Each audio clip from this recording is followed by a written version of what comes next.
আপনি আমি আজকে থেকে চিন্তা করব, একটু ধৈর্য ধরেন, জাস্ট 5 মিনিট। আপনি আমি আজকে থেকে চিন্তা করব যে আমরা পৃথিবীতে বেঁচে আছি কি জন্য। বলেন আমাদের বেঁচে থাকার কারণটা কি? আপনি আমি পৃথিবীতে বেঁচে আছি কেন?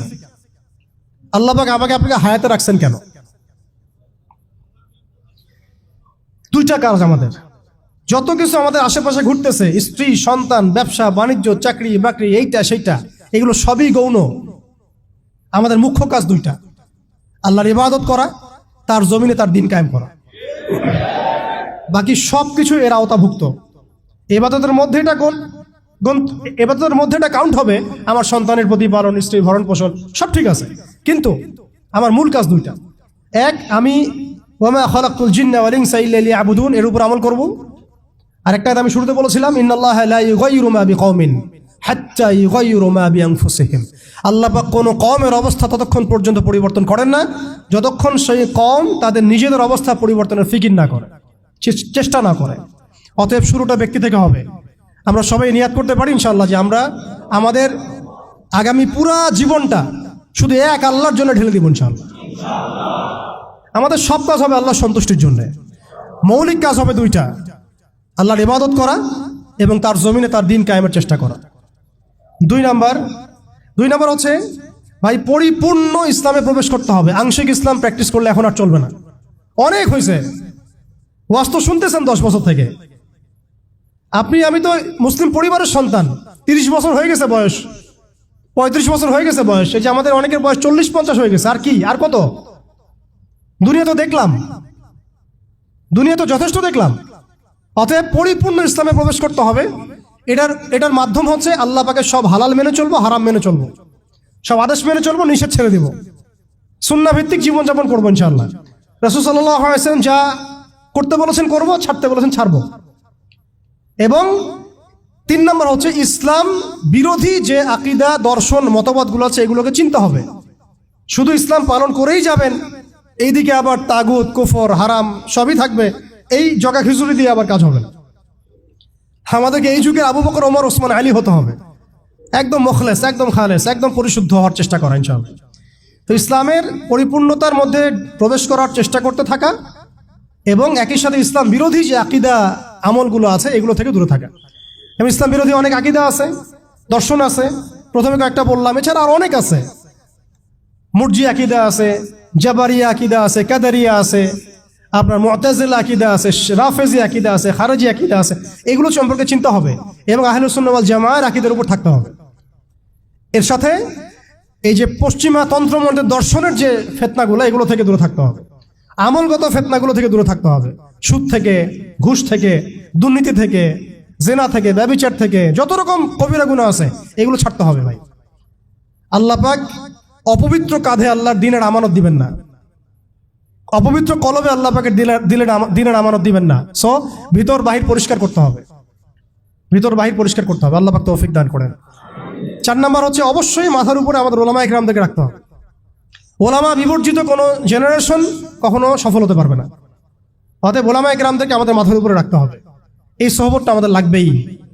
5 নম্বর হচ্ছে ভাই, হারাম খাওয়া যাবে না, হালাল খাইতে হবে।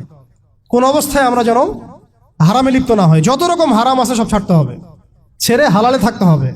না খেয়ে থাকবো তাও হারাম খাবো না, না খেয়ে থাকবো তাও হারাম খাবো, এই চিন্তা আমার মধ্যে থাকতে হবে। 6 নম্বর, আমার আপনার জীবনের লক্ষ্য ফিক্স করে ফেলেন। আজকে থেকে জীবনের লক্ষ্যটাকে ফিক্স করে ফেলেন। আপনি আসলে দুনিয়াতে কি চাই, কি করতে আসছি, আমাদের কাজটা কি, এইটা যদি ফিক্স করতে পারি, কাজ আমাদের মাশাআল্লাহ 50% হয়ে গেছে।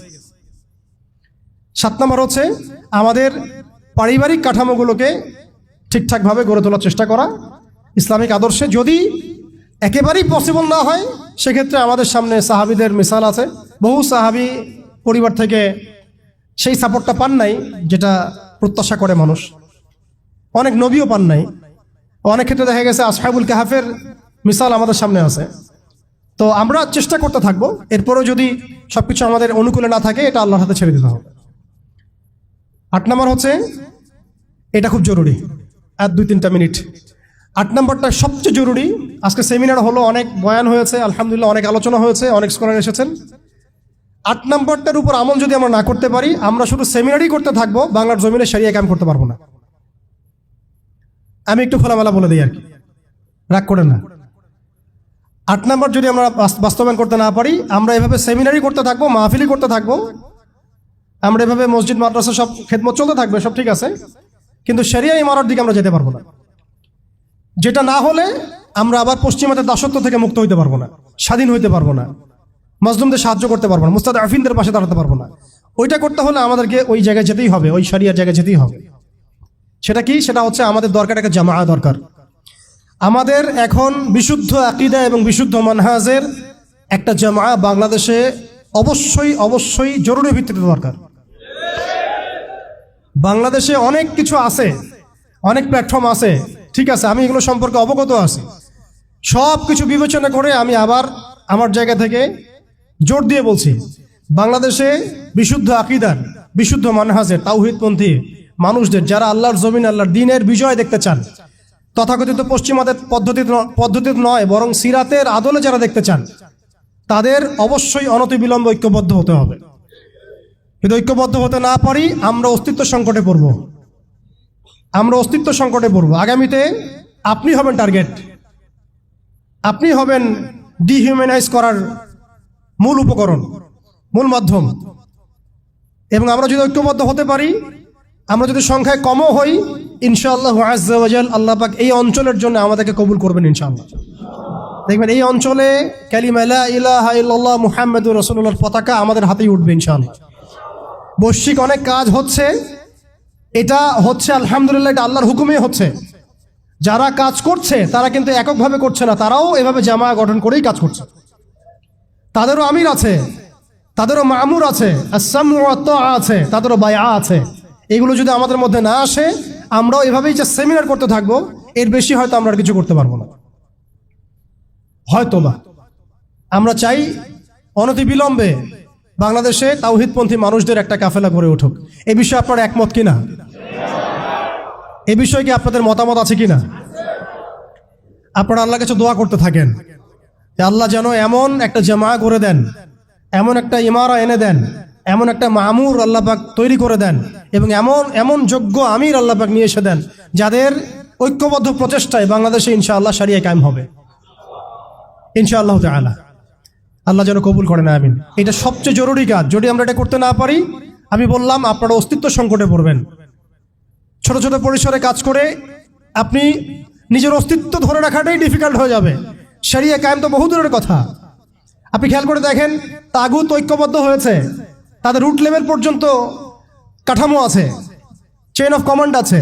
সেকুলার ঐক্যবদ্ধ হয়েছে, শাহবাগীর ঐক্যবদ্ধ হয়েছে, কাদিয়ানিরা ঐক্যবদ্ধ হয়েছে, হিজবুত তাওহীদ একটা আছে না, বায়েজিদ খান পন্ডিত, না ভুল বললাম, হ্যাঁ, তারা পর্যন্ত ঐক্যবদ্ধ হয়েছে।